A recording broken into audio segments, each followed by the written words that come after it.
guys, just sat down. Let me mute the TV. That one, right, telly's muted.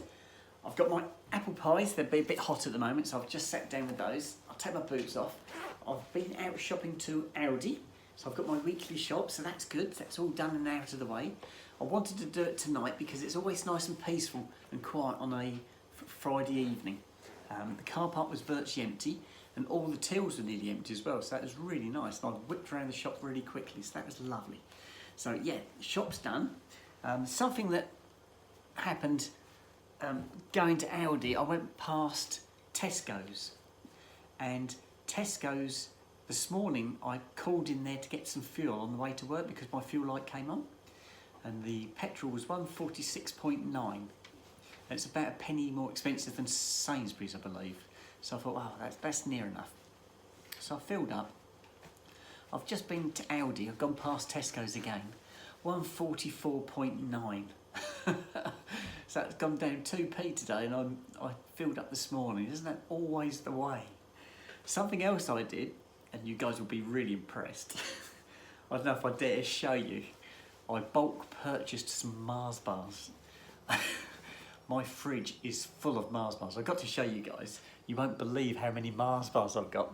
Don't forget, I have one every evening with a cup of tea when I get back from work, or one a day. Let's just say it's one a day for a tea break. So I'll just show you my fridge, shall I?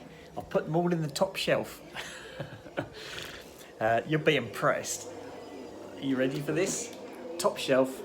Look, that's all Mars bars. That's the only way I could get them in, to stand some on end. It's 44 plus. That's really good. They come in a huge box. Yeah.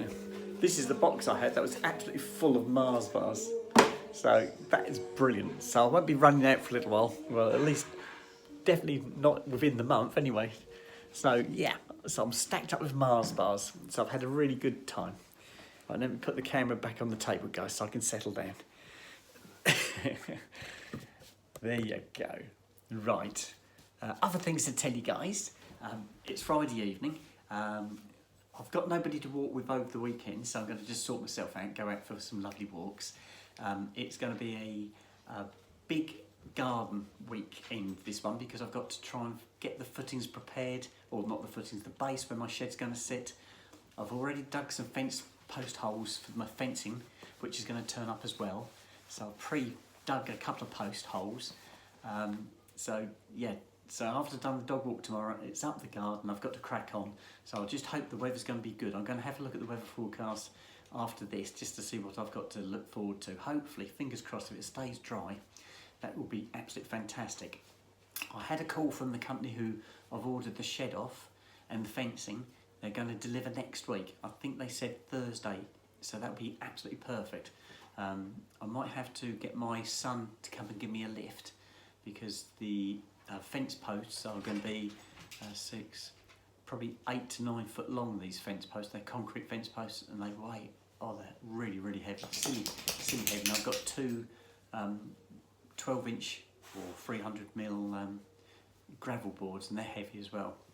So I've got to get all that from the front of the house all the way up to the back of the garden. So that's going to be quite difficult. It'll be handy if my son can come and give me a hand, but he might only be able to do that at the weekend, so we'll have to see what I can work out. I might be able to get some of the bits up there, but I don't think I'm going to be able to get the fence posts all the way up there, because they are really heavy, and it's a bit of an obstacle course to get up there. Anyway, so that's all happening this coming week. So keep your fingers crossed that I can get this space sorted out this weekend. If the weather holds good, then I should be able to do that. I want to nip up to my mum and dad's probably on the Sunday, possibly Saturday, but probably Sunday, to cut their grass again. If I leave it for 2 weeks, the grass is really thick and it takes a long time to do. But if I can do it once a week, it keeps it nice and short and it's easy to do. You can whip across the garden really quick, and I could get a tea break. Right, guys, I'm going to sign out and eat my apple pies now, and I shall speak to you guys later. Okay, bye-bye for now.